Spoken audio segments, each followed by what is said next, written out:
안녕하십니까. 다산의 목민심서 7교시입니다. 오늘부터 목민심서 본문으로 들어가겠는데요. 그 제1편의 부임 6조를 살펴보겠습니다. 부임이라는 말은 임기에 간다는 뜻입니다. 그러므로 수령이 임명을 받고 임기에 가서 처음 사무를 처리하게 되기까지 명심해야 할 일들을 6조항으로 나누어서 설명한 것입니다. 즉 목민관이라는 성스러운 인물을 바로 눈앞에 그려보면서 수령으로서의 정신 자세와 바르게 출발하기 위한 준비 태세를 간추리게 합니다. 그 6가지 조항은 제배, 치장, 사조, 계행, 상관, 이사로 나누었습니다. 자, 제배는 수령으로 임명되는 것을 말하고, 치장은 임기로 가는 행장을 차리는 것을 말합니다. 사조는 수령으로서 부임길에 오르기 전에 조정에 나가서 하직하는 절차를 말하고, 계행은 길을 떠나는 것이니 여행 중의 태도, 그리고 상관은 처음 관청에 출근하는 것, 이사는 수령으로서 처음 일을 처리하는 것, 이 6가지입니다. 그럼 먼저 제1조 제배를 살펴보겠습니다. 여기서 제배할 때 제자는 덜제자, 그리고 배는 절배자죠. 이것은 벼슬을 주다, 그런 뜻입니다. 다시 말해서 이걸 제배를 제수라고도 얘기하죠. 임명받는 거, 이걸 제배라고 그렇습니다. 자, 여기에 속한 문장들을 하나씩 살펴보도록 하겠습니다. 타관 과구나 목민지관이 불가구야 아니라. 타관, 달을 타자 벼슬관자, 다른 벼슬은 가구, 구해도 가하다, 좋다, 그 말이에요. 다른 벼슬은 구해도 좋으나 목민지관의 것은 목민의 벼슬은 불가구야 아니라, 불가 뭐뭐해서는 안 된다, 구해서는 안 된다. 다시 말해서 다른 벼슬은 구해도 좋으나 목민의 벼슬은 구할 것이 못 된다. 즉 목민관이라는 것은 함부로 할 수 있는 벼슬이 아니라는 얘기예요. 여기서 목민관이라는 벼슬은 어떤 벼슬인가? 백성을 돌봐 기르는 관원이란 뜻입니다. 목민관이라는 것은. 즉 부윤이나 목사나 부사나 군수나 현감이나 현령 등을 총칭한 말이다, 이렇게 생각하면 되겠습니다. 자, 그러면은 이 문장에 대해서 좀 더 자세히 설명을 해 보겠습니다. 각자의 생업을 힘써서 위를 섬기는 일을 본분으로 하는 사람들을 백성이라고 하고, 백성을 어루만져 기르는 사람들을 선비라고 합니다. 선비는 벼슬하는 사람입니다. 그러니 적어도 벼슬하는 사람이라면은 어느 벼슬임을 가리지 않고 다 백성을 어루만져 기르는 사람입니다. 모두가 목민관이라는 이야기입니다. 그러니까 목민관이 아닌 것이 없다, 그런 뜻입니다. 그러나 수령이라는 벼슬만은 그렇게 단순하지가 않습니다. 수령은 많은 백성을 맡아서 다스리는 것이 직책입니다. 하루에 1000가지, 10,000가지의 사무를 처리해야 합니다. 그것은 천하와 국가를 다스리는 일에 비교해서 크고 작음은 비록 다르지만은 그 위치는 꼭 같은 것입니다.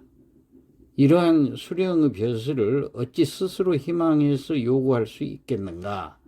비록 덕망이 있더라도 위험이 없으면 해낼 수가 없고, 또 비록 뜻이 있다고 하더라도 현명하지 않으면은 백성 그 해를 입게 됩니다. 백성이 해를 입게 되면은 그 해독은 번지고 퍼져서 마침내 비난과 원망은 수령에게 집중되고 그 업보는 자손에게 재앙을 끼치게 될 것입니다. 그러니 수령이란 벼슬을 스스로 희망하고 요구할 수 있겠는가? 스스로 구하여 수령이 되어서는 안 될 것이다. 그런 뜻입니다. 자, 다음 문장을 보겠습니다. 재배지초에 재불가람시이 아니라, 재배지초라는 것은, 재배는 여기서 임명을 받은 것을 재배라고 한다 했죠. 그 초에, 처음에, 그러니까 임관 발령을 받아서 처음에 재불가남시하라 그랬어요. 재물을 불가해서는 안 된다. 남시야, 남시라는 것은 넘칠 남자, 베풀 시자, 정해진 범위를 벗어나서 함부로 베푸는 것을 남시라고 그랬습니다. 야는 단정적인 어기조사죠.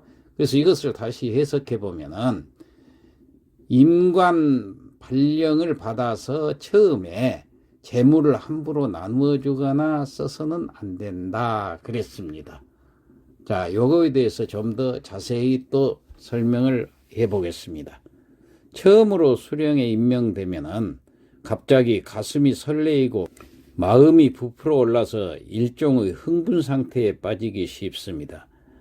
그리하여 수령으로서 아직 부임도 하기 전에 재물을 함부로 뿌려서 선심을 쓰고 호세를 부리는 자가 가끔 있게 됩니다. 그러나 수령의 봉급은 월별로 계정된 것이니까 그것을 세분하면 하루에 얼마라는 액수가 정해져 있는 것입니다. 그러니 달을 앞당겨 먼저 쓰고 또 날을 앞당겨 초과한 지출을 하는 것은 다 자신이 쓸 수 없는 자신의 돈이 아닌 것을 쓰는 것이 됩니다. 자기의 재물이 아닌 것을 쓴다는 것은 벌써 남의 것을 탐하는 것입니다. 만일 수령이 임기에 도착하기 전에 바뀌는 일이 있다면 그 사람은 그 고을의 재물은 조금도 사용할 수 없을 것이 아닌가. 몸이 아직 서울에 있으면서 임명을 받았다고 해서 그 고을의 재물을 사용할 수는 없는 것입니다. 여러 가지 관습에 따라 재물을 주어 선심을 베풀지 않을 수 없는 부득이한 경우에라도 함부로 남용해서는 안 된다. 그런 이야기가 되겠습니다. 저보 하송지초에 기가 생패자는 생기하라. 저보라는 것은 이 관보라는 뜻입니다. 요즘의 말로. 그러니까 조선시대에 그 경저에서 수령이 새로 임명된 것을 본군에 알리는 통보를 이 저보라고 그렇습니다. 여기서 경저라는 것은 사무 연락을 위해서 서울에 설치한 지방관청의 연락사무소입니다. 그래서 여기 주재하는 아전을 가리켜서 경절이 혹은 경주인이라고 말합니다. 이 저보, 즉 관보를 통해서 통보를 내려보낼 때 그 말이에요. 하송지초.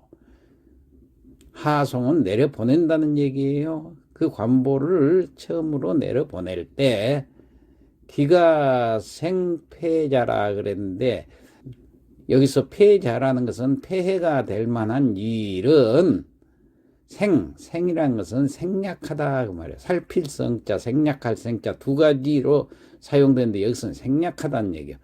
가생 그랬으니까 그것을 생략할 수 있는 것은 생지라, 생략을 하도록 해야 한다. 그런 얘기입니다.